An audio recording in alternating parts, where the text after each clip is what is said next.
What's up, everybody? My name is Josh LaFleur from Late Star Piano. Today, we're going to be talking about feel in music. Whenever somebody says you have really good feel, or you can literally feel a song when it's on the radio or you're at a wedding and you can feel the song.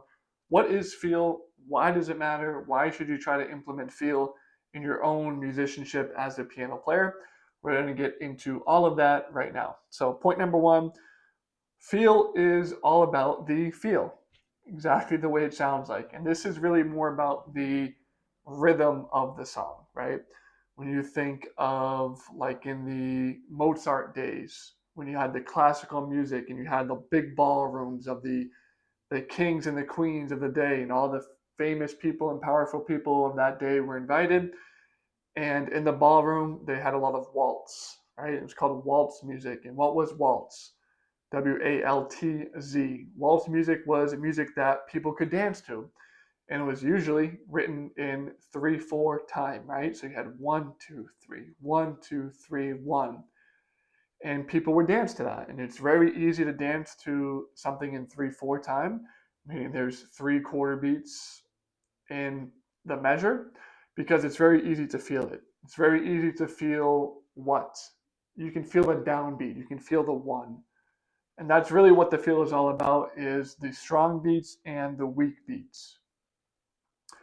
So in 3/4 time, you have a strong beat. Your strong beat is one. So 1, 2, 3, 1, 2, 3, 1, 2, 3. Any waltz, you know exactly where the downbeat is.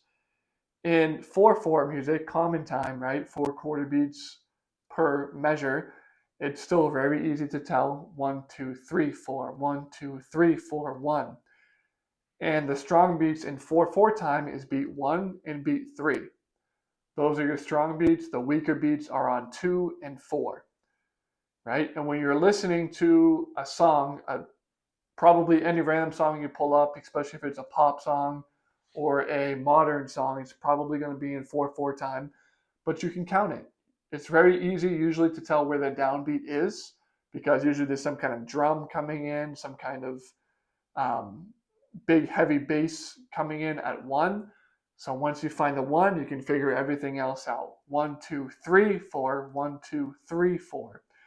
The next strongest beat after 1 is beat number 3. So usually that's a little bit more pronounced, not accented necessarily, but it's a little bit more pronounced. You can feel that 1 beat and the 3 beat very easily, right? And that's really what the feel is all about the phrasing and the timing of the music based off the time signature. You can also throw in things like accents can help you feel it as well. Dynamics can as well, as far as how loud and soft you're playing. I would say dynamics is more of a emotion. It's more of the emotion of the song. It's not really as much as the feel. When I say feel in this case, I'm really just talking about the rhythm and basically how you can move around to that song, not the emotional side or anything like that that dynamics would normally represent. And you can think of really any song, like I said, waltz songs, Let It Be by the Beatles. A lot of Beatles songs are in 4/4. A lot of common songs are in 4/4 period, and it's very easy for you to hear that and to feel it because of those weak beats and those strong beats coming in right on time.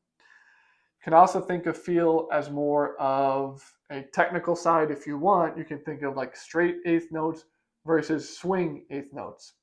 Straight eighth notes would just be 1 and 2 and 3 and 4 and, right? So you play the first eighth note on the downbeat, then you play the second eighth note as you're coming back up on that and.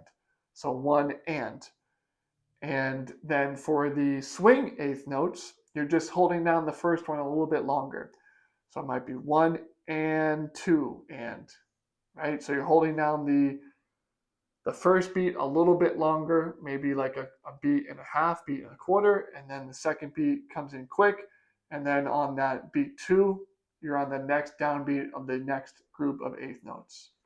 But the swing eighth notes, if you're thinking like blues and jazz versus straight eighth notes like in rock and roll, that also has a feel to it. Somebody starts playing something pretty bluesy sounding, like a blue scale or something like that, you're going to expect those eighth notes to be swung. And if someone's playing more of a rock and roll type beat, especially like back in the 50s and 60s, that time period for rock, it's all straight eighth notes. And that has a different feel from the swing eighth notes. And really the point of this video is to just kind of dive into the feeling of that. So you can recognize this in a lot of songs. If you feel like you don't have good feel, you feel like you don't have good rhythm right now, maybe you feel like your phrasing is off, you have a hard time coming in on the beats on time. It helps to kind of think about, first of all, the time signature, and really what really helps is to think about the strong beats and the weak beats.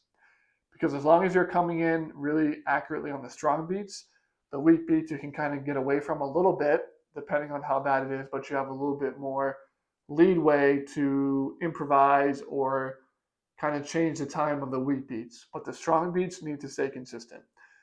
So you think of the 3/4 time we talked about, it's beat 1. On 4/4 time we talked about, it's beats 1 and 3. Next common time signature is 6/8, right? So you have 6/8 notes per measure. The strong beats of that is beat 1 and beat 4. So 1, 2, 3, 4, 5, 6. 1, 2, 3, 4, 5, 6. That's how a song in 6/8 time sounds different. And this kind of leads into the 6/8 versus 3/4 time signature, because mathematically they look the same, right? 3/4 should be equaling 6/8. That's not really the case, and it's not the case because of the way the music feels. So in 3/4 time, 1, 2, 3, 1, 2, 3, 1, 2, 3, 1, 2, 3. But 6/8 time would be like 1, 2, 3, 4, 5, 6, 1, 2, 3, 4, 5, 6. It's a different feeling. And then you have also more weak beats in there as well. If you play a song in 6/8 time versus a song in 3/4 time, you should be able to hear the difference. You should definitely be able to hear that difference in there. If you think of For He's a Jolly Good Fellow, that song, For He's a Jolly Good Fellow, For He's a Jolly Good Fellow, that song is in 6/8. That song is in 6/8, so once you can find the beginning of it, you can find beat 1 and you can find beat 4. That's in 6/8. You can try to put it in 3/4 time. It's going to sound weird, but if you want to have a little bit of mental exercise for you, you can certainly try to put it in 3/4 time and just hear the difference. Because there will be a difference really in how it sounds and, of course, how it feels. Right? And that's what this is all about, is how that feels. Every human being has feel within them. So even if you're somebody who feels like you have no rhythm, you can't really feel the beats coming in on time, you really can. It just takes a little bit of work to become conscious of the fact that you can feel it if you're not used to it. All humans, I've said this before, but all humans have music ingrained in them. You think of from the time you're in kindergarten, you're singing your ABCs, you're learning Twinkle Little Star, Itsy Bitsy Spider, Old MacDonald Had a Farm, Happy Birthday to You. All of these songs that we learn when we're super young help us with our musical ability as we grow older. We are really inundated with music when we're young, which is great because it can help us with this feeling and help us overall in our path to become a musician. It's just up to you to finally become aware of these things and help implement them into your own playing. So I hope that helps. Again, my name is Josh LaFleur with Late Start Piano. That's kind of the breakdown of feel in music. With all that said, I do have a free guide on my website. It has 34 essential tips for the brand new adult beginner piano player. This free guide is going to help you with your mindset and approach. It's going to help you with your practice strategies, music theory, and at the very end, we'll teach you how to play your very first song. You can get that at the link below. Just click on that and you'll click on the right button on that website and you'll have instant access to that free guide. In addition, if you want to take it a step further, I am offering lessons right now via Zoom. To get started with that, send me an email at the link below, latestartpiano@gmail.com.